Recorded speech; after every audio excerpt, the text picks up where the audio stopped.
બનાવી દેવાથી, આદિવાસી વિસ્તારમાં મોટા સ્ટેચ્યુ બનાવી દેવાથી, રોડ હાઈવે બનાવી દેવાથી આદિવાસીનો વિકાસ થવાનો નથી। આદિવાસીઓને ડેમનું પાણી આપો, સારી શાળા આપો, સારી કોલેજ આપો, સારા ડોક્ટર આપો, સારી યુનિવર્સિટી આપો, તો જ આદિવાસીનો વિકાસ થવાનો છે। આજે ગુજરાતમાં 15% આદિવાસીઓ વસે છે, દેશમાં 8% આદિવાસીઓ વસે છે। દરેક ક્ષેત્રમાં અમારી સાથે અન્યાય થયો છે।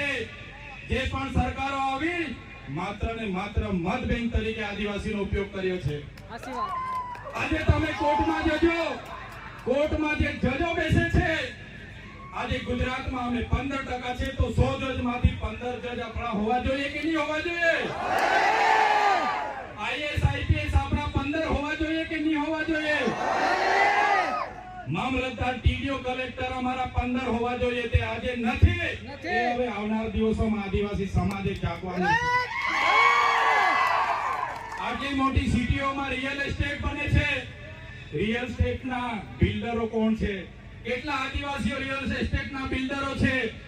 અમારા લોકોને શિક્ષા નથી આપવામાં આવી, નર્મદાનું પાણી નથી આપવામાં આવ્યું, કડાળા ઉકાઈ ડેમનું પાણી નથી આપવામાં આવ્યું। આજે પણ અમારા લોકો મજૂરી માટે શહેરમાં જેવા મજબૂર થયા છે, અમે સાચી નથી આવવાની।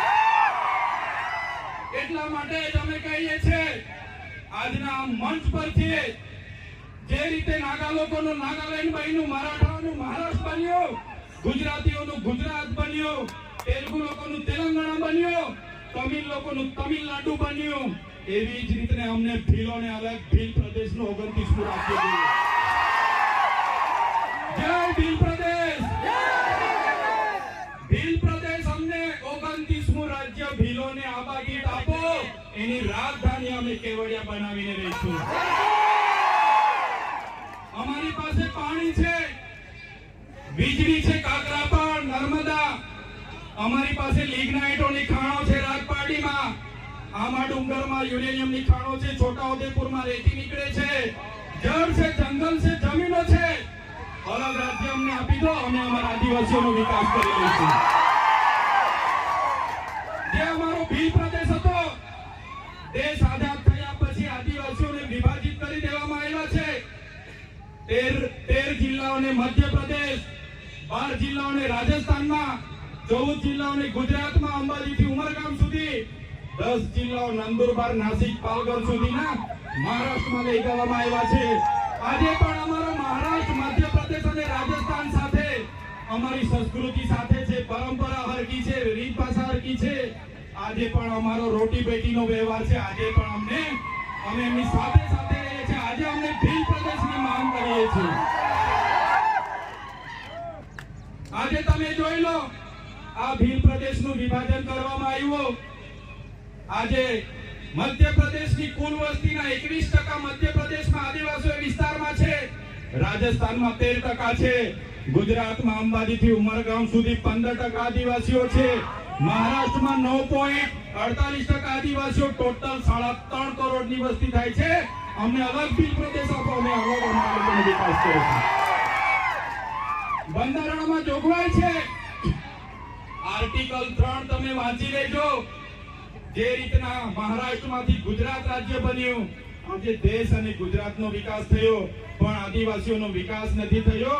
એટલા માટે અમે કહીએ છીએ કે અમેરિકામાં આપણા જેટલી વસ્તી નથી, છતાં પણ 50 રાજ્યો છે, જ્યારે ભારતમાં 28 જ રાજ્ય છે, તો 29મું રાજ્ય બનવું જોઈએ કે નહીં બનવું જોઈએ? બનવું જોઈએ। એની રાજધાની કેવડિયા હશે। આખું મંત્રીમંડળ અને મુખ્યમંત્રી, અહીંનું આખું અધિકારીગણ, અહીંનું પોલીસ તંત્ર તમામમાં આદિવાસી હશે, તો જ અમારા આદિવાસીઓનો વિકાસ થશે। એટલા માટે જેટલા પણ અન્યાય અત્યાચાર થયા છે, ડેડિયાપાડા વાળાને એવું લાગશે, ઝઘડિયાવાળા, સાગબારાવાળાને લાગશે, કેવડિયાવાળાને મારી નાખે, આપણે શું? પણ નહીં। આજે કેવડિયાવાળાનો વારો છે, કાલે માલસામોટ વાળા પણ તૈયાર રહેજો માર ખાવા માટે। એના પછી દેવ મોગરા વાળા તૈયાર રહેજો, બધાનો વારા પરથી વારો આવવાનો છે। એકલ દોકલ બધાનું કામ લેશે આ લોકો।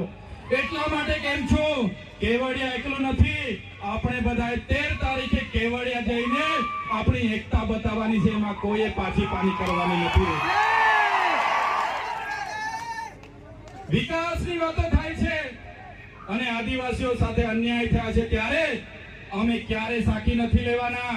આજે તમને એટલા માટે અમારે કહેવું પડે છે કે આપણા સમાજના લોકો પાર્ટી પક્ષમાં છૂટાછવાયા થઈ ગયેલા છે, અલગ અલગ સંગઠનોમાં, અલગ અલગ ધર્મ સંપ્રદાયોમાં, પણ કોઈ બી પાર્ટીમાં હોય, સમાજની વાત આવે ત્યારે આપણા બધા લોકોએ ભેગા થવું જોઈએ. આજે ભેગા નથી થતા એ બડી દુઃખની વાત છે. દુઃખની વાત છે, આપણે ભેગા નથી થતા. અમે આ જાહેર મંચ પરથી કહીએ છીએ, જે દિવસે આદિવાસીઓનો અવાજ બનતા અમારી પાર્ટી અમને રોકશે એ દિવસે સૌથી પહેલા પાર્ટીના પાટિયા ઉતારીને અમે મૂકી દઈશું. અમારો સમાજ પહેલા, પછી પાર્ટીનો અમે વિચારીશું. આવનાર દિવસોમાં જ્યાં પણ આદિવાસી સાથે અન્યાય થશે, એ મહારાષ્ટ્ર હશે કે મધ્યપ્રદેશ હશે, આ આદિવાસી સમાજ માટે અમે લડી લઈશું અને અમે એ જ ઉપદેશ આપને આપીએ છીએ. આજે એસસી અને એસટી કોટામાં 7 જજોની ન્યાયપીઠે જે ચુકાદો આપ્યો છે મિત્રો, આવનાર દિવસોમાં આપણા શિક્ષણની અનામત, આપણી નોકરીની અનામત, આપણી રાજકીય અનામત ખતમ થઈ જવાની છે. યાદ રાખજો કે જજોએ જજમેન્ટ આપ્યું છે એ ગંભીર બાબત છે. મિત્રો, તમે જાણ્યું હશે આ વિસ્તારોમાં નકલી કચેરીઓ પકડાય, નકલી અધિકારીઓ પકડાય, નકલી ઘી પકડાય, નકલી ટોલ નાકા પકડાય, પણ હું તો તમને કેમ છું કે નકલી આદિવાસી ધારાસભ્ય પણ આ ગુજરાતમાં છે. આપણા એસટી સર્ટિફિકેટ બનીને ધારાસભ્ય